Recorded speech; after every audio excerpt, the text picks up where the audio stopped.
प्रेम से बोले श्री सद्गुरु जी महाराज को जय। परम पिताजी परमेश्वर को जय।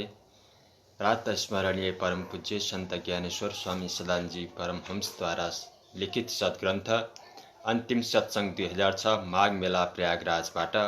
और आज का प्रसंग है, आपको सत्पुरुष बनाना मेरा लक्ष्य है, मैं किसी का विरोधी नहीं हूँ।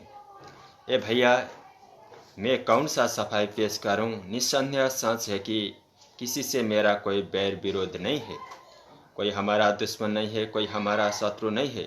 हमको लोग अपना दुश्मन समझते हैं, हमको लोग अपना शत्रु समझते हैं, लेकिन निस्संदेह सच है कि हमारा कोई दुश्मन नहीं है, हमारा कोई शत्रु नहीं है। मैं किसी का निंदा आलोचना करने नहीं आया हूँ, मैं किसी की झूठी स्तुति वंदना करने भी नहीं आया हूँ। मैं तो भैया आप जनमानस के सामने जो मुझे जानकारी है उस सच्चाई को आप लोगों को सामने रखने आया हूँ। ये भी जानकारी कोई मेरे बाप दादा का नहीं है, ये भी जानकारी कोई मेरी कमाई नहीं है।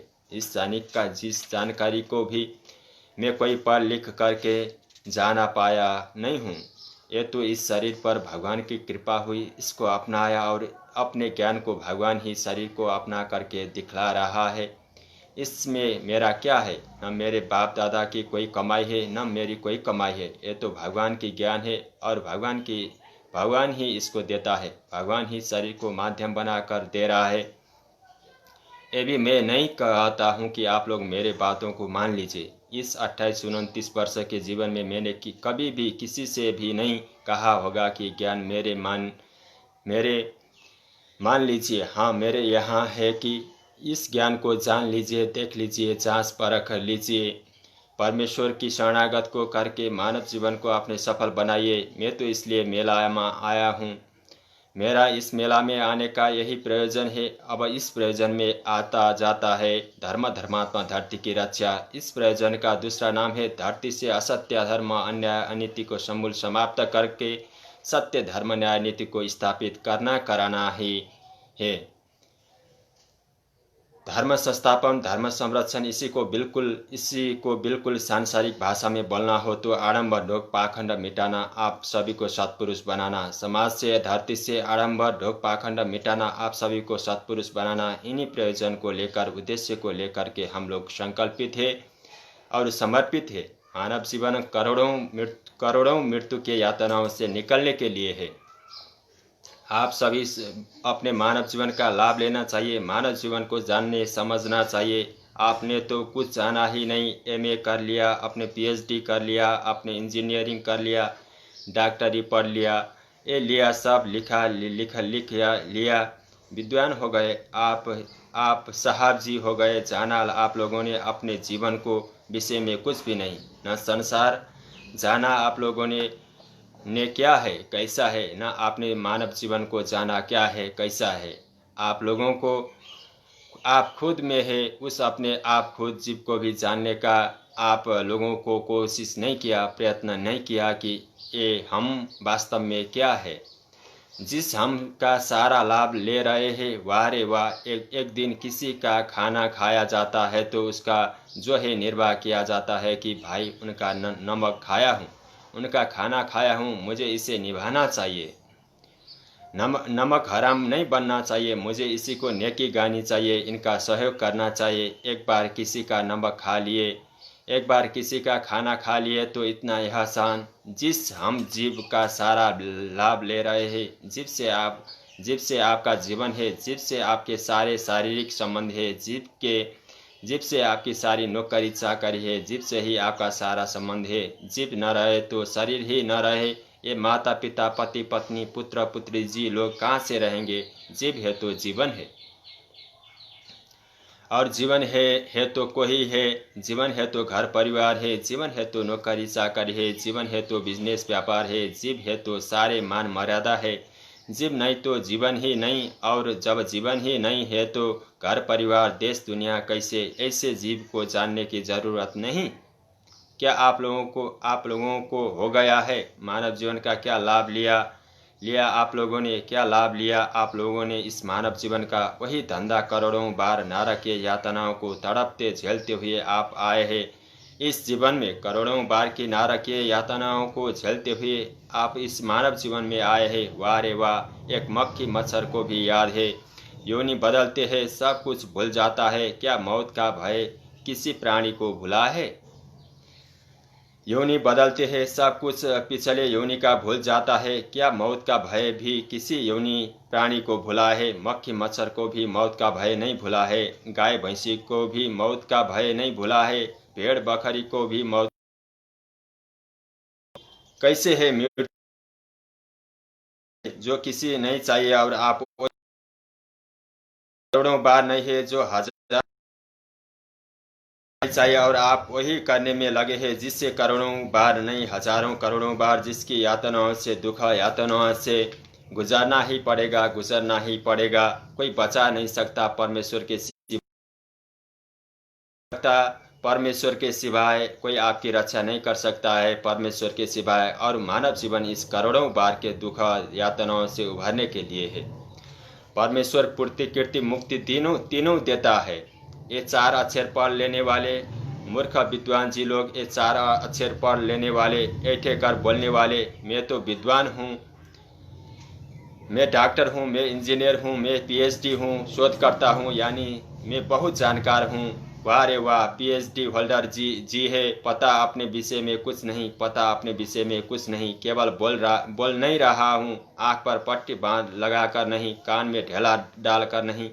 आपको चुनौती खुली चुनौती देकर माइक लीजिए, कुर्सी लीजिए, जरा अपने जानकारी आदान प्रदान कर लीजिए, समझ में आ जाएगा कितने जानकार है, कितना पीएचडी आपने किया, कितना इंजीनियरिंग किया आपने, सारी इंजीनियरिंग किया, इस इंजन मानव जीवन के विषय में कुछ अता पता नहीं है। सारी विद्वता हासिल किया, क्या इस संसार में विषय में कुछ भी हासिल किया आपने। मानव जीवन जाना ही क्या है, क्या नहीं है। और छोड़ दीजिए, रोज गुजरते हैं, सोने जागने से अपने जानने का कोशिश किया। 1 घंटा तक देर होती है, आधी घंटा देर होता है तो अरे भाई बड़ा देर हो रहा है, वो काम हर्ज हो रहा है, वो काम तो अभी हुआ ही नहीं, 1 घंटा भर सोचने लगते हैं। रोज 8 घंटा नींद ही ले जा रही है आपके जीवन का 1/3 हिस्सा ये सोना, ये नींद खा जा रहा है। कभी सोचा आपने कि ये 8 घंटा रोज खा लेने वाला सोना क्या है या नींद क्या है। कभी सोचा आपने 60 वर्ष की उम्र आपकी है तो 20 वर्ष खा जाने वाला ये सोना क्या है। क्या पढ़ा आपने, घंटा भर 10 मिनट 20 मिनट आधी घंटा हो रहा है तो घड़ी दिखाई दे रहा है। 60 वर्ष की उम्र में 20 वर्ष ले जाने वाला, 30 वर्ष के उम्र में 10 वर्ष खा जाने वाले के विषय में कोई चिंता नहीं है, उसके विषय में कुछ नहीं सोचना है कि क्या है। आपने इस मानव जीवन के विषय में कुछ नहीं पढ़ना है कि क्या है, क्यों है। दुनिया को तो खूब पढ़ा आपने, ये भी पता नहीं चला कि झूठ है कि सच है। क्या आपने पढ़ा आपने दुनिया के विषय में, क्या देखा आपने इस दुनिया को। आप भी दुनिया देख रहे हैं, हम लोग भी दुनिया देख रहे हैं। आप पकड़ कर बर्बाद विनाश में जा रहे, हम लोग इसका सारा आनंद सारा मज़ा ले रहे हैं। इसका सारा आनंद मज़ा है तो दुनिया का हम लोग ले रहे हैं। आप लोग के पास कौन सा आनंद मज़ा है। और जानते हैं कि ये यमराज, ये माया कुछ बांका नहीं कर सकती। सब मौत मौज मस्ती लेते हुए सीधे जब शरीर छूटेगी तो स्वर्ग नर्क ब्रह्मलोक शिवलोक पार करते हुए अमरलोक जाना है। देख रहे हैं, दिखाता हूँ, देख शरीर छूटेगी तो कहाँ जाएगा। केवल बने रहने की जरूरत है। सत्य में ईमान, संयम, सच्चाई चाहिए। हम तो पेपर में विज्ञापन निकलते कि ईमान, सच्चाई, संयम, सेवा, स्वयं दिखाइए, अपनी सारी व्यवस्था ले लीजिए। क्या ये गुलामी नौकरी करने की पेट का धंधा करना है। आप ये पाप कर्म और दुकान करनी है। इस नौकरी चाकरी की क्या ज़रूरत। ईमान स्वयं दिखाओ, सारी व्यवस्था लो। ईमान स्वयं सच्चाई के साथ दिखा दो, सारी घर परिवार में तेरे पीछे 10 नहीं 25 का परिवार है, लाओ रख दो। सारी व्यवस्था ले लो, ईमान स्वयं सच्चाई से जीवन को गुजारो। सारी व्यवस्थाएं ले लो, पैसा 5 रुपये नहीं दूंगा, जब खर्चा आवश्यकता पड़ेगा तो 25,000 खर्च करूँगा शरीर पर। पैसा मेरे पास देने के लिए 5 रुपये नहीं है। और आपको पैसा 5 रुपये ठगने मांगने वसूलने के लिए कहीं भेजूंगा भी नहीं। आप मेरे लिए 5 रुपये जाओ कमा कर लाओ, इसके लिए मैं भी नहीं भेजूंगा। आप शान का जीवन जियो। परमेश्वर मिलता है तो केवल एक यानी मुक्ति अमरता का झांसा नहीं है। परमेश्वर केवल मुक्ति और अमरता को दिखला करके आपको गुलामी में नहीं लेता। परमेश्वर पूर्ति, कीर्ति, मुक्ति तीनों देता है। कौन है ब्रह्मांड में तीनों देने वाला? परमेश्वर ही केवल एकमात्र एक इस ब्रह्मांड में तीनों देता है, तीनों दे सकता है। कोई जानकार हो तो बता दे परमेश्वर के सिवाय पूर्ति, कीर्ति, मुक्ति कौन दे सकता है? पूर्ति माने हमारे जीवन का आवश्यकता है और उसके पूरा करने वाला, नमक से लेकर अमरलोक तक की जो मेरी आवश्यकताएं है उसको पूरा करने वाला। मैं पूजा करने जा रहा हूँ, अगरबत्ती का बंडल दे दूंगा। जलाने का भाव है तो बीड़ी मांगेगा तो ऐसा नहीं दूंगा। ताड़ी पीने की 2 रुपये मांगते तो नहीं दूंगा। जूस पीने है तो 10 रुपये दे दूंगा। बीड़ी पीने के लिए 1 पैसा नहीं दूंगा, 50 पैसा नहीं दूंगा। अगरबत्ती जलाना हो तो 10, 20, 50 रुपये ले लीजिए। यानी जो हमें करना चाहिए वो करने में लगे तो नमक से लेकर अमरलोक तक की पूर्ति देने वाला एकमेव एक परमेश्वर ही है। तो और कौन है देने वाला? जीव को मोक्ष, जीवन को यश कीर्ति, ये रोटी, कपड़ा, मकान, साधन और सम्मान रूपी पूर्ति तो पीछे पीछे रहती है फिरती फिरती। ये पूर्ति हो तो पीछे पीछे रहती है फिरती फिरती। इसके लिए हम कौन सा किस धंधे की जरूरत है? परमेश्वर वाला बनेंगे तो चारों सामने रहेगा। चार जो पुरुषार्थ कहा मोक्ष है। पहले तो कोई अपना धर्म पर रख दीजिए, नीचे धर्म, आधार धर्म, यही हम अपने को धर्म में रख दिए, धर्म पर रख दिए। चलने के लिए तो मोक्ष है, मंजिल है। चौथा रिजर्व, सुरक्षित सरकारी कर्मचारी अधिकारी की पेंशन जैसे। और बीच में क्या है? अर्थ, काम, यानी हमारे पास कामना है, पीछे व्यवस्था, अर्थ आगे। पहले तो कोई कामना आएगी नहीं, पीछे व्यवस्था, अर्थ आगे। पहले तो कोई कामना आएगी नहीं। यदि कामना भूल भटक कर आ भी गई तो व्यवस्था है, कामना क्या कर लेगी? जब अर्थ है हमको भूख लगा है, भूख लगने के पहले हमारे पैकेट में पैसा है, खा लेंगे खरीद करके। जब पॉकेट में पैसा हो तो रोटी के लिए चोरी करना पड़ेगा। हमको सेब खाने का मन कर रहा है तो पैसा ही खरीद के खा लेंगे। पैसे रहते हुए चोरी करना पड़ेगा। परमेश्वर ने क्या किया आप लोगों को लिए? अर्थ की व्यवस्था पहले, कामना पीछे, यानी परमेश्वर में रहता चलता है। शरण में जो धर्म के अपने को स्थित स्थापित करता है उसके लिए चारों एक साथ मिलते हुए दिखलाई देता है। धर्म में तो है ही है। मोक्ष, सुरक्षित, रिजर्व, पेंशन जैसे। और कामना के पहले अर्थ की व्यवस्था। यदि आप धर्म पर नहीं है, कर्म क्षेत्र में है, शरीर संसार के बीच में आप अपने जीवन को रखें तो धर्म और मोक्ष तो है ही नहीं।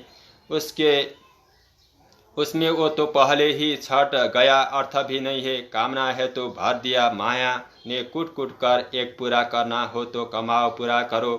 कामना है तो भर दिया, व्यवस्था में 1 दिन का नहीं दिया, व्यवस्था में 1 पैसा नहीं दिया, व्यवस्था में 1 दाना अन्न नहीं दिया।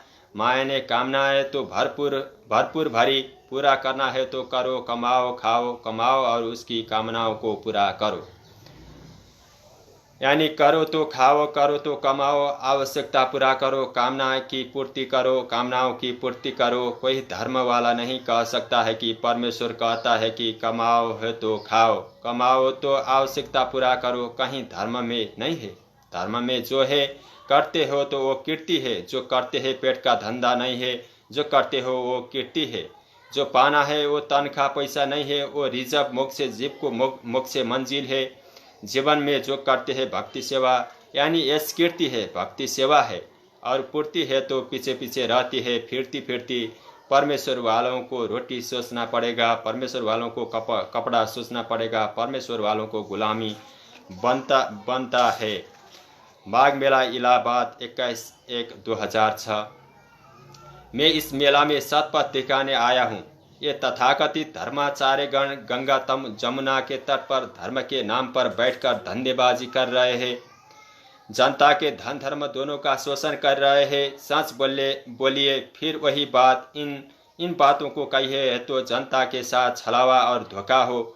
यदि इस बात को सच कहिए तो तब फिर ये महात्मा जी लोगों का विरोध हो, तथाकथित धर्मात्मा जी लोगों का विरोध है, आलोचना हो, शिकायत हो। अब सवाल यही है कि हम क्या करें। हमारे सामने दो समस्याएं हैं, एक तरफ जनमानस के साथ छलावा धोखा, दूसरी तरफ तथाकथित महात्मा धर्मात्मा जी लोगों का आलोचना, विरोध, शिकायत। अब मुझे इसमें क्या मंजूर करना चाहिए?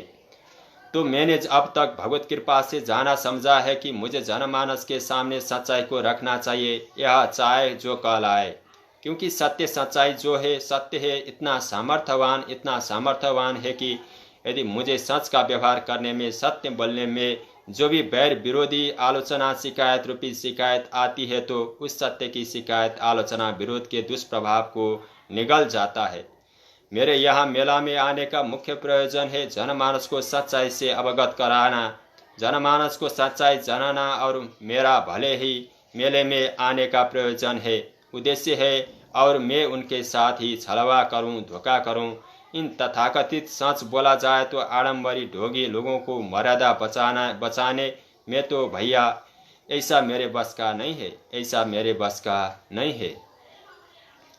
हम लोगों का संकल्प है धर्म धर्मात्मा धरती की रक्षा। हम लोग इस संस्था जो है, इस संस्था के जो सदस्य है, समर्पित शरणागत भगवत भक्त सेवक, इन सभी का संकल्प है, समर्पण है धर्म धर्मात्मा धरती की रक्षा। हम लोग धर्मात्माओं को रक्षा में, धर्मात्माओं की सेवा में समर्पित भाव से होने रहने चलने के लिए संकल्पित है। लेकिन इसका अर्थ ये नहीं है कि हम लोग कालनेमियों की, कभी एक कालनेमी था आज कालनेमियों में, कभी एक कपटी मुनि था आज कपटी मुनियों, कभी पौंड्रक एक नकली भगवान था आज इन तथाकथित रोगी पाखंडी नकली भगवानों को, इन लोगों को चाटुकारिता करूं, ऐसा मेरे बस का नहीं है। इसलिए मैं यहाँ नहीं आया हूँ। मैं इस मेला में आया हूँ जनता को, जनमानस को आडंबर ढोक पाखंड से बचाने और सत्मार्ग दिखाने, सतपथ जो है जनाने, बताने, दिखाने। और आप लोगों के लिए हम लोग सारे विरोध संघर्ष झेल रहे हैं। आप सभी को सच्चाई जनाने में कितना विरोध संघर्ष झेलना पड़ता है आप लोग कल्पना भी नहीं कर सकते। इसके बावजूद भी कोई परेशानी नहीं है, इसलिए कि जो किया जा रहा है सत्य पर आधारित है, सत्य द्वारा समर्थित है, सत्य द्वारा सत्प्रमाणित है और हर आधार पर सत्य ही सत्य है। आप लोग आश्चर्य करते हैं, अरे ये जीव ईश्वर परमेश्वर को अलग अलग कह रहा है, जीव आत्मा परमात्मा को अलग कह रहा है। क्या कहूँ, किसका दोष दूँ, किसकी शिकायत करूँ, किसके लिए कहूँ। आप लोगों की सच्चाई जो है सचमुच अपने में बड़ा विचित्र है, बड़ी विचित्र है। आप लोगों को आश्चर्य होता है कि भगवान मिल जाएगा, ऐसा भी कभी हो सकता है। भगवान निराकार है, कोई देख कैसे सकता है, कोई जान कैसे सकता है, बड़ी विचित्र बात है। कभी आपने सोचा कि ये मानव जीवन क्या है? क्या आपको अपने मानव जीवन को नहीं जाना चाहिए और छोड़ दीजिए? भगवान बड़ी दूर की चीज़ है, छोड़ दीजिए। वो तत्व ज्ञान मिलेगा तो मिलेगा, तत्व ज्ञान तो थोड़ा दूर है। छोड़िए, आत्म ईश्वर ब्रह्म शिव जो है इसके लिए ध्यान साधना करना पड़ेगा। थोड़े देर के लिए इसको भी आगे रखिए, छोड़िए। जीव जो है इसकी भी स्वाध्याय से संबंधित स्थिति परिस्थितियों से गुजरना पड़ता है। थोड़े देर के लिए इसको भी आगे रखिए। आप जो अपने आप को जान देख रहे, ये मानव योनि, ये मानव शरीर, क्या आपने कभी सोचा है कि यह क्या है और किस लिए है? आप अपने मानव जीवन को भी जानने का प्रयत्न न करें। हम क्या सोचे, आप बहुत बड़े बुद्धिमान हैं, सोचे कि आप मूर्ख है तो सोचे आप मूर्ख बेवकूफ़ है, सोचूं कि आप होशियार बुद्धिमान समझदार है, सोचूं आखिर मैं क्या सोचूं। एक दुनिया में छोटी से छोटी चीज़, किसी चीज़ को इसको जब हम प्रयोग करना होता है तो पहले जानना पड़ता है कि ये क्या है और किस लिए है। इसको प्रयोग हम कैसे करें ताकि हमको इसके सही समुचित लाभ मिले। यह फूल है, हमको पहले जानना पड़ता है कि ये क्या है और किस लिए है। हम इसका प्रयोग कैसे करें, इसका सही समुचित लाभ लाभ हमको मिले। हर चीज़ दुनिया में परमाणु से लेकर जितने भी विषय वस्तुएं हैं उसके साथ ये 3 विषय जुड़ा हुआ है, 3 प्रश्न जुड़ा हुआ है कि क्या है, किस लिए है और उसका प्रयोग हम किस प्रकार से करें ताकि हमको उसका उद्देश्य, लक्ष्य, मंजिल सही समुचित तरीका से मिले। ये 3 प्रश्न हर किसी के साथ सटा है, चाहे वो कोई वस्तु हो, चाहे वो कोई व्यक्ति हो। क्या आप लोगों ने कभी अपने इस मानव जीवन पर यह 3 प्रश्न लागू किया? रोटी तो आप खूब प्रयोग किए हैं, जाने है कि क्या है। रोटी है तो आपने जाना कि किस लिए है, रोटी है तो आपने जाना है कि इसका प्रयोग हम कैसे करें। धान गेहूं का खूब बढ़िया प्रयोग आपने जाना, यानी साग सब्जी का, दाल का, साग सब्जी को खूब आपने जाना पहचाना, वस्त्र को खूब आपने जाना पहचाना। क्या है, किस लिए है, कैसे प्रयोग करें। क्या मानव जीवन जानने की आवश्यकता नहीं है? ये क्या है, किस लिए है, इसका प्रयोग हम किस प्रकार से करें ताकि इसका सही समुचित लाभ हमको मिले। क्या इसके साथ ये 3 प्रश्नों की आवश्यकता नहीं? क्या कहूँ मैं, धिक्कार करूँ कि धन्यवाद दूँ? समझ में नहीं आता है। मानव जीवन पाए है, भगवत कृपा प्राप्त योनि है। धिक्कारने की हिम्मत नहीं पड़ती है कि और मानव जीवन योनि जैसे सृष्टि के सर्वोत्तम सर्वोच्च उपलब्धि को पाकर भी आप शुकर कुकर की तरह, कीड़े मकोड़ों की तरह से आहार विहार भय मैथुन भोग व्यसन में जो घृणित है, त्याज्य है, इस त्याज्य भोग विषय में अपने जीवन को आप बर्बाद कर रहे हैं, विनाश में ले जा रहे हैं। शुकर कुकर कीड़े मकोड़ों की तरह से इसका प्रयोग कर रहे हैं। धन्यवाद दूं तो कैसे दूं? अस्तित्व मिला धन्यवाद वाला और व्यवहार हुआ रहा धिक्कार वाला। आखिर में क्या प्रयोग करूं? आप लोगों के लिए विद्वान जी है, पढ़े लिखे जी है और ये पता नहीं है कि हमारा जीवन क्या है, किस लिए है, ये मानव जीवन क्या है और किस लिए है। यह कहते हुए आज का प्रकरण को हम लोग यहीं पर विश्राम करेंगे। कल का प्रकरण में आएगा जाने जीव को भी नहीं बन गए धर्मोपदेशक वाला प्रकरण आएगा। तब तक के लिए प्रेम से बोले श्री सदगुरुजी महाराज को जय, परमपिता जी परमेश्वर को जय, आनंद कंद लीलाधारी प्रभु सदानंद मन भगवान को जय। जय प्रभु सदानंद जी, सत्य में बचाते।